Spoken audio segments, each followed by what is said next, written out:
Hello everybody and welcome to DKBC News. Our first story comes from General Motors Plant. Machinists Union Local 333 has called for an indefinite walkout due to the expired contract between the workers and the GM. It's now been 1 week since the broken contract, and President of the union says the situation can no longer continue as a bargain in good faith. But we can see no longer evidence that General Motors is doing the exact same thing. The spokesman of the GM had no comment when asked about the situation. Now let's send down to Colby Price about the news from Speaker of the House.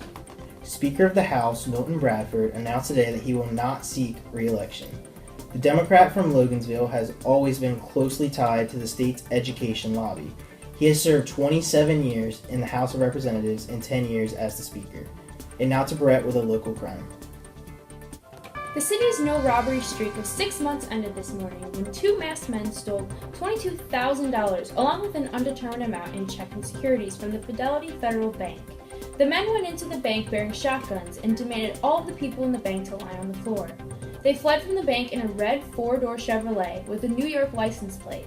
Please call the department if you have any sighting of the vehicle. Now to Kelsey Wood with more information on the recent tax increase. Citizens are angry about a 10% property tax increase, which City Council passed last night after a heated debate by a vote of 5-2. Press Secretary to the Mayor, John Siegel, said that the Mayor's office has received hundreds of phone calls today. Those calling are citizens that are unhappy with the new ruling. One citizens group, the Taxpayers Union, is planning a recall movement against the Mayor, who proposed the tax. Siegel has said that they knew people would be upset and that while it was a tough decision, it was the right one. Now to Darian for the news on the local strike. After 3 months of fundraising and 10,000 volunteers, the United Way was able to raise over $455,000. Sarah Morris, a local attorney, commented on the event, saying she couldn't be happier with the progress. The board will soon meet to discuss the money that will be accoladed across the board. Now to Colby for news about the upgrades at the airport. Today, the Airport Authority announced that a new runway will be built in the next year. This will help airlines schedule more flights.